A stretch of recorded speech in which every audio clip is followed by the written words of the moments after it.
बहुत पुरानी समय की बात है। अरावली पर्वत की तलहटी में बसा एक छोटा सा गांव था, सूरजपुर। गांव साधारण था, लेकिन वहां के लोग मेहनती और स्वाभिमानी थे। सुबह का समय था। सूरज की हल्की किरणें खेतों पर पड़ रही थीं। ओस से भीगी घास मोतियों की तरह चमक रही थी। गांव के बाहर चारागाह में एक युवती अपनी भेड़ों को चरा रही थी। उसका नाम था गौरी। गौरी एक साधारण चरवाहिन थी, लेकिन उसकी आंखों में एक अलग ही तेज था। वो कभी बांसुरी बजाती, कभी भेड़ों को पुकारती और कभी दूर पहाड़ों की ओर देखते हुए मुस्कुरा देती। उसके चेहरे पर गरीबी जरूर थी, पर आत्मसम्मान उससे भी बड़ा था। तभी कच्चे रास्ते से घोड़ों की तेज टापों की आवाज सुनाई दी। धूल उड़ती हुई गांव की ओर बढ़ रही थी। ये चंद्रगढ़ राज्य का युवराज वीरेंद्र सिंह था। वो अपने सैनिकों के साथ शिकार पर निकला था। वीरेंद्र सिंह रूपवान था, पर उसका स्वभाव घमंडी और शरारती था। जैसे ही उसकी नज़र भेड़ों के बीच खड़ी उस सुंदर चरवाहिन पर पड़ी, उसने तुरंत अपने घोड़े की लगाम खींच ली। घोड़ा रुक गया। युवराज धीरे धीरे घोड़े से उतरा और गौरी की ओर बढ़ा। उसके होठों पर एक हल्की मुस्कान थी। वो बोला, अरे ओ चरवाहिन, क्या नाम है तेरा? गौरी ने बिना घबराए उसकी ओर देखा, फिर शांत स्वर में बोली, नाम पूछने से पहले ये बताओ, तुम कौन हो? सैनिकों के बीच हल्की हंसी फैल गई। युवराज ने गर्व से छाती तानते हुए कहा, मैं चंद्रगढ़ का युवराज वीरेंद्र सिंह हूं। गौरी ने उसकी आंखों में देखते हुए उत्तर दिया, तो क्या हुआ? ये धरती सबकी है। यहां नाम से नहीं, कर्म से सम्मान मिलता है। ये सुनते ही युवराज का चेहरा तमतमा उठा। उसे पहली बार किसी गांव की लड़की ने इस तरह जवाब दिया था। वो हल्की हंसी के साथ बोला, अच्छा, इतनी अकड़? तो सुन चरवाहिन, मैं तुझसे विवाह करूंगा और चौथे फेरे से पहले ही तुझे छोड़ दूंगा। तू ना पत्नी कहलाएगी और ना ही कुंवारी। सैनिक जोर जोर से हंसने लगे, लेकिन गौरी बिल्कुल शांत खड़ी रही। कुछ क्षण बाद उसने दृढ़ आवाज में कहा, सुनो राजकुमार, जिस दिन तेरे ही खून से जन्मा कोई तेरा घमंड तोड़ेगा, उस दिन याद रखना, ये चरवाहिन झूठ नहीं बोलती। उसके शब्द हवा में तीर की तरह गूंज उठे। कुछ पल के लिए सन्नाटा छा गया। युवराज ने गुस्से से गौरी को देखा, फिर घोड़े पर चढ़ा और हंसते हुए बोला, ठीक है, देखते हैं किसका वचन सच होता है। और वो वहां से चला गया। लेकिन उस दिन के बाद सब कुछ बदल गया। जब युवराज महल लौटा तो उसका मन विचलित था। उसके सबसे करीबी मित्र रणधीर ने पूछा, क्या बात है मित्र, आज शिकार में भी तुम्हारा मन नहीं लगा? युवराज ने गहरी सांस ली और पूरी घटना उसे सुना दी। रणधीर हंस पड़ा, बस इतनी सी बात, राजकुमार होकर एक चरवाहिन की बात से परेशान हो गए? युवराज ने दांत भींचते हुए कहा, नहीं, मैं उसे दिखाऊंगा कि राजकुमार से टकराने का अंजाम क्या होता है। सूरजपुर गांव में उस रात गौरी देर तक जागती रही। आसमान में चांद चमक रहा था। गौरी ने आकाश की ओर देखा और धीमे स्वर में कहा, हे माँ दुर्गा, अगर मेरा अपमान होगा तो एक दिन न्याय भी जरूर होगा। कुछ ही दिनों बाद अचानक पूरे गांव में खबर फैल गई। राजमहल से सूरजपुर में विवाह का प्रस्ताव आया है। युवराज वीरेंद्र सिंह चरवाहिन गौरी से विवाह करना चाहता है। पूरा गांव स्तब्ध रह गया। गौरी के पिता भीमदास के हाथ कांपने लगे। उन्होंने डरते हुए कहा, बेटी, ये रिश्ता मुझे ठीक नहीं लग रहा। राजमहल की बातें हम जैसे लोगों के लिए नहीं होती। लेकिन राजा के आदेश को ठुकराना असंभव था। गौरी कुछ देर चुप रही, फिर बोली, पिताजी, चिंता मत कीजिए, जो होना है वो होकर रहेगा। उसकी आंखों में एक अजीब सी दृढ़ता चमक रही थी। कुछ दिनों बाद ढोल नगाड़ों की गूंज के साथ राजसी बारात सूरजपुर पहुंच गई। पूरा गांव रोशनी से जगमगा उठा। मंडप सजा, दीप जलाए गए और विवाह की रस्में शुरू हो गई। पहला फेरा, दूसरा फेरा, तीसरा फेरा, सब कुछ शांतिपूर्वक हो गया। लेकिन जैसे ही चौथे फेरे की बारी आई, अचानक युवराज वीरेंद्र सिंह जमीन पर गिर पड़ा। चारों ओर अफरा तफरी मच गई। सैनिक चिल्लाए, युवराज को दौरा पड़ा है। उसे तुरंत पालकी में लिटाया गया और पूरी बारात उसे लेकर महल की ओर लौट गई। कुछ ही पलों में सजा हुआ मंडप खाली हो गया। लेकिन किसी ने ध्यान नहीं दिया कि गौरी ने चुपचाप युवराज की तलवार उठा ली थी। वो पंडित के पास आई और शांत स्वर में बोली, पंडित जी, फेरे पूरे करवाइए। पंडित घबरा गया, लेकिन वर तो चला गया। गौरी ने तलवार को अपने सामने रखा और बोली, ये उसके स्थान पर है। और उस रात गौरी ने अकेले ही विवाह के 7 फेरे पूरे कर लिए। उसकी आंखों में आंसू नहीं थे, सिर्फ एक प्रतिज्ञा थी। उसने मन ही मन कहा, जिसने मेरा अपमान किया है, एक दिन उसका घमंड उसी के खून से टूटेगा। लेकिन कोई नहीं जानता था कि आने वाले वर्षों में एक ऐसा बालक जन्म लेगा जो पूरे राज्य को चौंका देगा, और लोग उसे एक दिन कहेंगे, तीनों चालाकों से भी ज्यादा चालाक। समय धीरे धीरे बीतने लगा। सूरजपुर गांव में सब कुछ पहले जैसा ही दिखाई देता था। खेतों में किसान काम करते, बच्चे खेलते और शाम होते ही गांव में चूल्हों का धुआं उठने लगता। लेकिन गौरी का जीवन अब पहले जैसा नहीं रहा था। उस दिन मंडप में जो हुआ था, उसने उसके मन में एक गहरी आग जला दी थी। लोगों की नज़रों में वो अब भी वही साधारण चरवाहिन थी, लेकिन उसके दिल में एक प्रतिज्ञा धधक रही थी। वो अक्सर रात को अकेली बैठकर आसमान की ओर देखती और धीरे धीरे सोचती, राजकुमार, तुमने मेरा अपमान किया है, लेकिन ये कहानी यहीं खत्म नहीं होगी। एक दिन गौरी ने अपने पिता भीमदास से कहा, पिताजी, मेरा मन बहुत अशांत रहता है। मैं कुछ समय के लिए यात्रा पर जाना चाहती हूँ। शायद दूर जाने से मन को शांति मिल जाए। भीमदास ने अपनी बेटी की आंखों में दर्द देख लिया था। उन्होंने धीरे से कहा, बेटी, अगर इससे तेरा मन हल्का हो जाए तो ज़रूर जा। उन्होंने अपनी जमा पूंजी में से थोड़ा धन उसे दे दिया। लेकिन गौरी की यात्रा तीर्थ के लिए नहीं थी, वो एक योजना की शुरुआत थी। कुछ दिनों की यात्रा के बाद गौरी चंद्रगढ़ राज्य की राजधानी रतनगढ़ पहुंच गई। ये शहर बहुत बड़ा और भव्य था। ऊंची दीवारें, चौड़ी सड़कें और चारों ओर हलचल। ये वही शहर था जहां राजकुमार वीरेंद्र सिंह रहता था। गौरी ने शहर के बाहरी हिस्से में एक छोटा सा घर किराए पर लिया। अब वो गौरी नहीं थी, उसने अपना नाम बदल लिया था। अब वो सबके सामने माधवी के नाम से जानी जाने लगी। माधवी ने शहर में एक नई शुरुआत की। उसने कुछ अच्छी नस्ल की गायें खरीदी, लेकिन वो उन्हें साधारण चारा नहीं खिलाती थी। वो उन्हें हरी घास, सूखे मेवे, गुड़ और कई तरह के पौष्टिक दाने खिलाती। धीरे धीरे उसकी गायों का दूध बहुत गाढ़ा और मीठा हो गया। माधवी उसी दूध से दही जमाती और हर शाम शहर के मुख्य चौक में जाकर बैठ जाती। उसकी मटकी के सामने एक छोटा सा तख्ता रखा रहता। उस पर लिखा था, दही 100 रुपए कटोरी। इस समय के लिए ये बहुत बड़ी कीमत थी। लोग हंसते भी थे, लेकिन जब कोई एक बार दही चखता तो उसकी आंखें चमक उठती। धीरे धीरे पूरे शहर में चर्चा होने लगी। एक ग्वालिन है जिसकी दही पूरे राज्य में सबसे स्वादिष्ट है। राजमहल तक चर्चा। एक दिन ये बात राजमहल तक भी पहुंच गई। राजकुमार वीरेंद्र सिंह के मित्र रणधीर चौक से गुजर रहे थे। उन्होंने भी दही का भाव पूछा। 100 रुपए कटोरी। रणधीर चौंक गए, लेकिन उत्सुकता के कारण उन्होंने दही खरीद ली। जब उन्होंने दही चखी तो वो सचमुच हैरान रह गए। उन्होंने कहा, ऐसा स्वाद मैंने पहले कभी नहीं चखा। वो तुरंत दही लेकर राजमहल पहुंच गए। राजकुमार की जिज्ञासा। रणधीर ने दही का कटोरा राजकुमार वीरेंद्र सिंह के सामने रखा। मित्र, ये दही चखो। राजकुमार ने जैसे ही पहला कौर मुंह में रखा, वो कुछ क्षण के लिए चुप हो गया। फिर उसने पूछा, ये कहाँ से लाए हो? रणधीर मुस्कुराया। नगर के चौक में एक ग्वालिन बैठती है, उसी की दही है। राजकुमार की उत्सुकता और बढ़ गई। अगले ही दिन वो खुद उस चौक पर पहुंच गया। माधवी शांत भाव से अपनी मटकी के पास बैठी थी। उसका सिर हल्के घूंघट से ढका हुआ था। जैसे ही राजकुमार उसके सामने आकर खड़ा हुआ, माधवी ने धीरे से नजरें झुका लीं। राजकुमार उसे पहचान नहीं पाया, लेकिन उसकी सादगी और सौंदर्य ने उसका ध्यान खींच लिया। राजकुमार ने पूछा, क्या यही वो दही है जिसकी इतनी चर्चा है? माधवी ने धीरे से उत्तर दिया, हाँ, पर कीमत वही है, 100 रुपए कटोरी। राजकुमार हल्का सा मुस्कुराया। कीमत चाहे जो हो, अगर स्वाद ऐसा है तो दाम कम ही है। धीरे धीरे बढ़ती बातें। उस दिन के बाद राजकुमार लगभग रोज चौक पर आने लगा, कभी दही खरीदने के बहाने, कभी यूं ही बात करने के लिए। धीरे धीरे दोनों के बीच बातचीत बढ़ने लगी। माधवी हमेशा शांत रहती, कम बोलती और अपने काम में लगी रहती, लेकिन राजकुमार को उसकी यही सादगी अच्छी लगने लगी।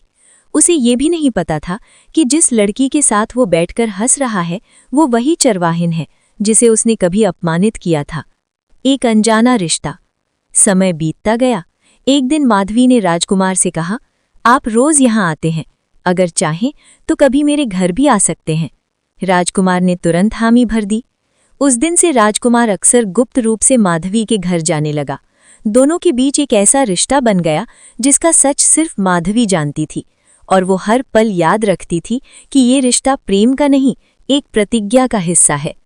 कुछ महीनों बाद एक शाम माधवी ने राजकुमार से शांत स्वर में कहा, मुझे आपसे एक जरूरी बात कहनी है। राजकुमार ने पूछा, क्या हुआ? माधवी ने धीरे से कहा, मैं माँ बनने वाली हूँ। राजकुमार के चेहरे का रंग उड़ गया। वो कुछ पल चुप रहा, फिर बोला, अब क्या होगा? माधवी ने शांत स्वर में कहा, अब मुझे अपने गांव लौटना होगा। राजकुमार ने उसे रोकने की कोशिश की, लेकिन माधवी ने साफ कहा, एक दिन अगर मैं फिर इस शहर में आई तो आप मुझे पहचान पाएंगे। ये कहकर राजकुमार ने अपनी उंगली से एक सोने की अंगूठी उतारी और उसके हाथ में रख दी। जब भी आना, ये अंगूठी दिखा देना, राजमहल के दरवाजे तुम्हारे लिए खुल जाएंगे।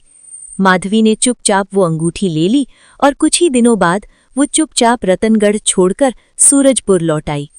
एक नए जीवन का जन्म। कुछ महीनों बाद गौरी ने एक पुत्र को जन्म दिया। बालक का चेहरा तेजस्वी था और उसकी आंखों में अजीब सी चमक थी। गौरी ने उसका नाम रखा वीर। उसे देखते हुए गौरी अक्सर सोचती, एक दिन यही बच्चा एक राजा का घमंड तोड़ेगा। लेकिन अभी तो कहानी की शुरुआत ही हुई थी, क्योंकि जैसे जैसे वीर बड़ा होगा, उसकी बुद्धि और चालाकी पूरे राज्य में चर्चा बन जाएगी, और एक दिन वो उसी राजधानी में जाएगा जहां उसका पिता अब राजा बन चुका होगा। और तब एक ऐसा खेल शुरू होगा जिसे इतिहास कभी नहीं भूल पाएगा। समय की धारा किसी नदी की तरह बहती रही। साल बीतते गए। छोटा सा बालक वीर अब धीरे धीरे बड़ा होने लगा था। उसकी आंखों में बचपन से ही एक अजीब सी चमक थी, जैसे वो दुनिया को किसी अलग ही नज़र से देखता हो। गौरी अक्सर उसे देखती और उसके सिर पर हाथ फेरते हुए सोचती, एक दिन यही बच्चा मेरे अपमान का जवाब देगा। लेकिन उसने कभी वीर को अपने दिल का दर्द नहीं बताया। उसने उसे बस एक ही बात सिखाई, बेटा, बुद्धि सबसे बड़ी ताकत होती है। जिसके पास बुद्धि है, उसे कोई हरा नहीं सकता। जैसे जैसे वीर बड़ा होता गया, गांव के लोग उसकी बुद्धि देखकर हैरान रहने लगे। एक दिन गांव के दो किसानों में झगड़ा हो गया। दोनों एक ही बछड़े को अपना बता रहे थे। मामला पंचायत तक पहुंच गया। पंचायत के बुजुर्ग भी फैसला नहीं कर पा रहे थे। तभी पास में खड़ा 10 साल का वीर बोला, अगर आप अनुमति दें तो मैं एक उपाय बता सकता हूं। सब लोग हंस पड़े। एक बूढ़ा बोला, अरे बच्चे, ये बड़ों का मामला है। लेकिन वीर शांत स्वर में बोला, बस एक बार कोशिश कर लीजिए। आखिरकार पंचायत मान गई। वीर ने कहा, बछड़े को यहाँ लाओ। बछड़ा लाया गया। वीर ने दोनों किसानों से कहा, आप दोनों दूर खड़े हो जाइए और बारी बारी से बछड़े को बुलाइए। पहला किसान बोला, आजा आजा। बछड़ा उसकी ओर थोड़ा बढ़ा, लेकिन फिर रुक गया। दूसरे किसान ने पुकारा, आओ मेरे बच्चे, और तुरंत बछड़ा दौड़कर उसके पास चला गया। वीर हल्का सा मुस्कुराया, बस फैसला हो गया। पंचायत के लोग हैरान रह गए। उस दिन के बाद गांव में हर कोई कहने लगा, ये लड़का बड़ा होकर जरूर महान आदमी बनेगा। एक रात जब वीर लगभग 15 साल का हो चुका था, उसने अपनी माँ से पूछा, माँ, मेरे पिता कौन है? गौरी कुछ क्षण चुप रही। उसके चेहरे पर कई भाव एक साथ उभर आए। फिर उसने धीरे से कहा, तेरे पिता इस राज्य के राजा हैं। वीर चौंक गया, राजा? तभी गौरी ने वो सोने की अंगूठी निकाली जो उसे सालों पहले मिली थी। उसने अंगूठी वीर के हाथ में रखते हुए कहा, ये तेरे पिता की निशानी है। फिर उसने पूरी कहानी सुनाई, राजकुमार का घमंड, मंडप में हुआ अपमान और उसकी प्रतिज्ञा। लंबे समय तक वीर चुप बैठा रहा। फिर उसने धीरे से कहा, माँ, आप चिंता मत करो, एक दिन मैं उन्हें उनकी गलती का एहसास जरूर कराऊंगा। कुछ ही दिनों बाद वीर ने अपनी माँ से कहा, अब समय आ गया है, मुझे रतनगढ़ जाना होगा। गौरी ने उसकी आंखों में देखा। अब वो छोटा बच्चा नहीं था। उसकी आंखों में आत्मविश्वास था और बुद्धि की चमक भी। गौरी ने बस इतना कहा, जाओ बेटा, लेकिन याद रखना, बदला लेने से बड़ा काम है किसी को उसकी गलती का एहसास कराना। वीर मुस्कुराया, यही तो मैं करने जा रहा हूँ। कुछ दिनों बाद वीर रतनगढ़ पहुंच गया। अब तक राजकुमार वीरेंद्र सिंह राजा बन चुका था। राजधानी पहले से भी ज्यादा भव्य हो चुकी थी, लेकिन वीर को वहां कोई नहीं जानता था। उसने शहर में छोटी सी दुकान खोल ली। वो लोगों के छोटे छोटे झगड़े सुलझाने लगा। धीरे धीरे उसकी बुद्धि की चर्चा पूरे शहर में फैलने लगी। लोग कहने लगे, ये लड़का बड़ा चालाक है। कोई कहता, नहीं, ये तो ढाई चालाक है। धीरे धीरे उसका नाम पड़ गया ढाई चालाक वीर। एक दिन ये खबर राजमहल तक भी पहुंच गई। दरबार में किसी ने कहा, महाराज, शहर में एक युवक है जिसे लोग ढाई चालाक कहते हैं। राजा वीरेंद्र सिंह हंस पड़े। हमारे राज्य में हमसे ज्यादा चालाक कोई कैसे हो सकता है? फिर उन्होंने आदेश दिया, उसे दरबार में बुलाया जाए। संदेश तुरंत वीर तक पहुंच गया। जब वीर को पता चला कि उसे राजदरबार बुलाया गया है, तो उसके होठों पर हल्की सी मुस्कान आ गई। उसने मन ही मन कहा, अब खेल शुरू होने वाला है। अगले दिन वीर राजदरबार में पहुंचा। दरबार भव्य था। चारों ओर मंत्री, सैनिक और दरबारी खड़े थे। सिंहासन पर बैठे थे राजा वीरेंद्र सिंह। वीर ने पहली बार अपने पिता को देखा, लेकिन उसके चेहरे पर कोई भाव नहीं आया। राजा ने उसे ध्यान से देखा, फिर मुस्कुराकर बोले, तो तुम हो वो युवक जिसे लोग ढाई चालाक कहते हैं? वीर ने विनम्रता से झुककर कहा, लोग जो कहते हैं वो उनकी मर्जी है महाराज। दरबार में हल्की सी हंसी गूंज उठी। राजा ने कहा, अगर तुम सच में इतने चालाक हो तो हमें भी अपनी बुद्धि दिखाओ। वीर ने शांत स्वर में उत्तर दिया, महाराज, अवसर मिलने पर जरूर दिखाऊंगा। राजा मुस्कुराए, अवसर बहुत जल्द मिलेगा। वीर की आंखों में हल्की चमक आई, क्योंकि वो जानता था अब वो समय आ गया है जब सालों पहले हुए अपमान का अंतिम पड़ाव अपनी ओर बढ़ने वाला है। और बहुत जल्द राजा वीरेंद्र सिंह को पता चलने वाला है कि ढाई चालाक वीर कौन है और वो क्यों आया है। राज दरबार में गहरा सन्नाटा था। सिंहासन पर बैठे राजा वीरेंद्र सिंह ध्यान से उस युवक को देख रहे थे, जो पूरे आत्मविश्वास के साथ उनके सामने खड़ा था। वो युवक था वीर।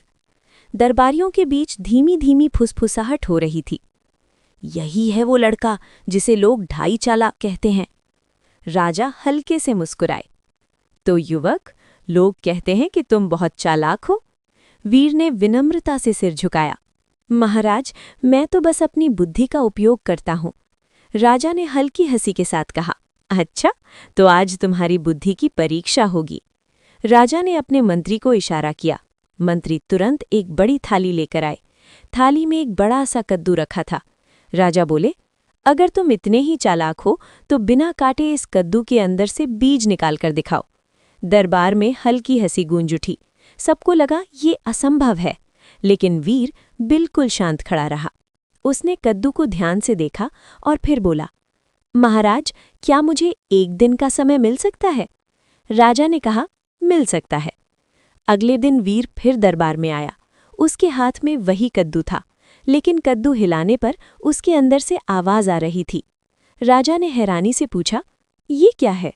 वीर मुस्कुराया, महाराज, मैंने कद्दू को एक छोटे से छेद से खोखला कर दिया और अंदर के बीज निकाल लिए, फिर उसी छेद को मिट्टी से बंद कर दिया। दरबारियों की आंखें फैल गईं। राजा ने भी सिर हिलाया, बुरा नहीं। राजा बोले, अब दूसरी परीक्षा। उन्होंने आदेश दिया, तुम्हें आज ही शहर में जाकर एक ऐसी चीज लानी है जो सच भी हो और झूठ भी। दरबार में सन्नाटा छा गया। सब लोग सोचने लगे, ये कैसे संभव है? लेकिन वीर बिना घबराए चला गया। शाम को वो दरबार में वापस आया। उसके हाथ में एक दर्पण था। राजा ने पूछा, ये क्या है? वीर बोला, महाराज, ये दर्पण है। जब कोई इसमें देखता है तो वो सच देखता है, लेकिन अगर उसका मन झूठा है तो उसे अपना ही झूठ दिखाई देता है। दरबार में फिर से फुसफुसाहट होने लगी। राजा कुछ क्षण चुप रहे, फिर बोले, तुम सच में चतुर हो। अब राजा की आंखों में हल्की गंभीरता आ गई। उन्होंने कहा, अब आखिरी परीक्षा होगी। अगर तुम इसे जीत गए तो मैं मान लूंगा कि तुम सच में ढाई चालाक हो। तुम्हें ये साबित करना होगा कि इस दुनिया में सबसे बड़ा मूर्ख कौन है। दरबार में सन्नाटा छा गया। ये प्रश्न बहुत खतरनाक था, क्योंकि अगर वीर ने किसी दरबारी या मंत्री का नाम लिया तो वो नाराज हो सकता था। वीर कुछ क्षण सोचता रहा, फिर उसने धीरे से कहा, महाराज, इसका उत्तर देने के लिए मुझे एक वस्तु चाहिए। राजा ने पूछा, क्या? वीर ने कहा, वो सोने की अंगूठी जो आपके हाथ में है। राजा ने बिना सोचे अंगूठी उतारकर उसे दे दी। वीर ने अंगूठी को ध्यान से देखा, फिर धीरे से बोला, महाराज, इस दुनिया का सबसे बड़ा मूर्ख वही व्यक्ति है जो अपने ही बच्चे को पहचान न सके। पूरा दरबार सन्न रह गया। राजा की आंखें सिकुड़ गईं। तुम क्या कहना चाहते हो? वीर धीरे धीरे आगे बढ़ा। सालों पहले एक चरवाहिन का अपमान किया गया था। वो चरवाहिन आज भी अपने वचन पर अडिग है।